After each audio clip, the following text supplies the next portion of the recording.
Hi everybody, this is Judge Randy, and this is a critique of Creeingles Idol Search, Season 10, Round 10. This was the parody round. I've wrote down some notes here, so you see me glancing down every once in a while, so I am actually reading, and you've caught me. First up was Laura with Like a Virgin. You dressed up in a costume, played this a little bit more straight than some of the other contestants. First off, I thought it was a great idea. Snow dirty, if you will. And I think you played off of the critique that you've been given several times that, you sound so Disney, and, you took that ball and you ran with it. And I actually thought that was very, very clever. I like the cat claws at like a minute and 36 and at 2 minutes and 29 seconds. I also thought there's a part in the video where you raised your hand over your head and went, woo! And that was about a minute 57. That was also a great moment from that video. Again, I thought vocals were good. I thought the costume was good. I thought what really sold it as a parody was your facial expressions and your gestures when you acted out the different, I know there's kids watching, but the different sluttiness of Snow Dirty, if you will.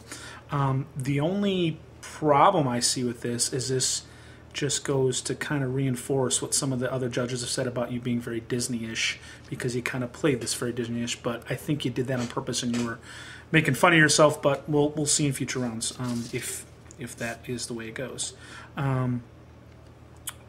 Incentive round. You posted an incentive round of New York, New York.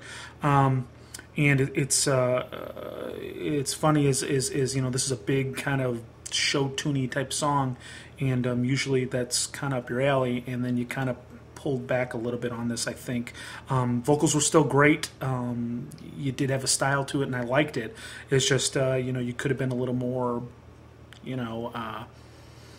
Ethel Merman-esque, if you will, big, Broadway-esque. So, okay. Next, we had Monty. Monty did All the Pringle Ladies from Beyonce's All the Single Ladies. Monty, I thought he had really good prop work. He had the props for the glove, for the Michael Jackson glove, and a lot of physicality in this, a lot of dancing, a lot of moving around. You didn't just choreograph the singing of it. You tried to mimic some of the dance moves that Beyonce did in the video, which I thought was props for that. I think maybe you can have a career as a dancer, maybe. And my big comment here was way to commit to the song. You could have just kind of did some dancing and kind of did some singing. You sold it. You went all out and you sold the song. And to me, that made it a great piece. Also, I noticed, and I've noticed this in a couple pieces, and I haven't said anything, but it sounded like your backing track was actually you singing the backing track, which if it is, that's an even bigger sign of commitment to the contest and to what you're doing. I loved as a minute and 13, it's a part where you come right into the camera and you go, in your face or by your face, or something about your face. But that's what I wrote down. I wrote down in your face, a minute 13. But that's I remember it. You come real close to the camera, and it's an attitude type phrase, and I like that. Some of the lyrics were a little bit muddy, kind of hard to understand exactly what you're saying, and I'm probably going to attribute that to all the physicality, all the dancing you were doing. You're probably just running out of breath. Overall, good piece. You did not put up an incentive, so I have no critique on incentive. I wish you would have put one up. That's my critique. Steffi is next. She sang Alabama Girls, very much like Katy Perry's California Girls to that tune. Again, good work with the lyrics, changing up the lyrics. Great vocals. You almost always have great vocals. I don't think I've ever complained about that. I don't think, in fact, I can't remember a round where you didn't have amazing vocals. And as a homage to that, I actually wrote down all the incredible, what I call incredible runs you had. Had a minute 42, 2 minutes 43 seconds, 2 minutes 59 seconds, 3 minutes 32 seconds, 3 minutes 39 seconds, 4 minutes 7 seconds. All those runs were amazing. Very, very good job. Vocally, great control. Crispness, control the vocal muscles, hitting the notes in pitch and on rhythm. Great. Love the line about the ex, my ex is my cuz, and he's mad because I'm cheating on him with my bro. I was rolling. That was very good.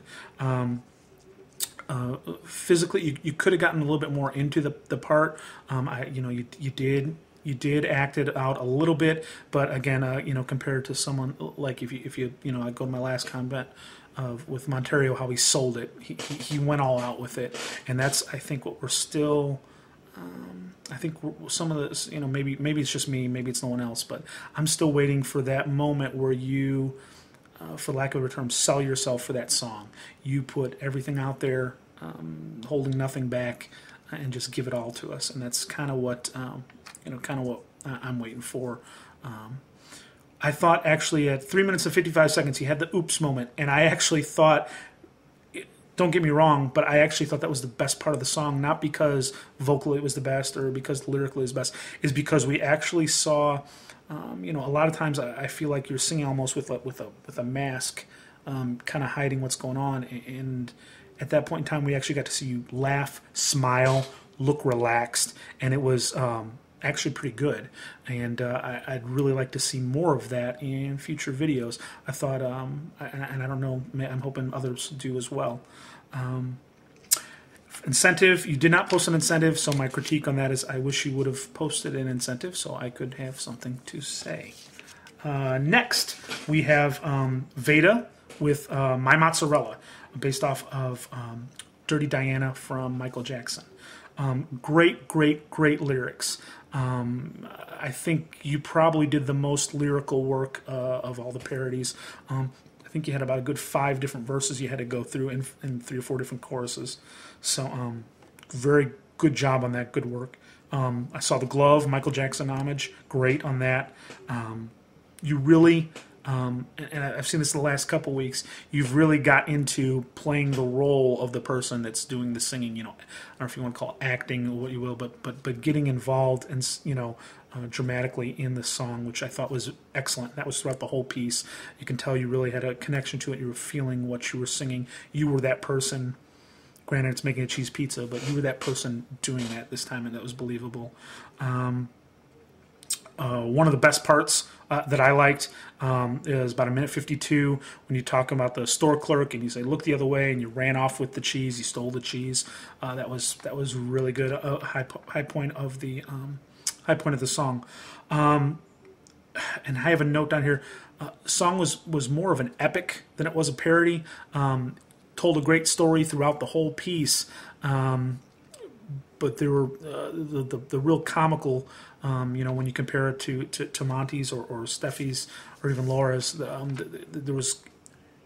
were some comedic moments, but there just weren't as many. So you had to look a little harder. Here's another note, and I think I posted this on the extra round on the video. Emotional control. There's a fine line from my note actually says a fine line from awesome and strained. Basically, use, I'm going to sound like Darth Vader here, but use your emotions, and you should use your emotions, but don't let them take so much control where you're still not in control and doing exactly what you want it to do. You need to use them to get to that next level, and you are. The problem is you're opening the floodgates and they're coming so through that sometimes it makes the vocals sound a little bit strained or pushed or forced. And we don't ever want to get to that for a couple reasons. One, it doesn't sound the best, but two, you can hurt yourself if you push a little too hard, just because you're so wrapped up in the moment and feeling it and letting it all out. And and I understand where you're at, and you're singing for you at that point, and you don't really care that we're watching, but still, you got to have that, just that thin line of control. It's kind of like a razor's edge. You got to walk it, and you're real close, but a couple times I think in a couple spots you went a little over the edge. Incentive. Love the hat. Love the look. Love the attitude. At 51, you had a ha-ha thing going on, and that was excellent. You also had another if I can't make it there, it was a minute 18. If I can't make it, and the way you emphasized that phrase was I thought was very good as well. Good job. And last, we have Jasmine, and she also sang a song and an incentive, and it was a complete song, and it wasn't a complete incentive.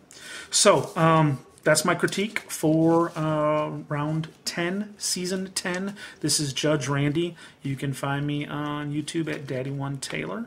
And good luck, everybody. Good luck, all the contestants. You've all had an amazing season so far, and it's really a joy to watch, and it's a joy to be a judge. And I feel sorry voting anybody off each round at this point. I have actually, since the top 10, it's been really tough to let anybody go. But fortunately, you know, as they say in Highlander, there can be only one. So have a great day, everybody.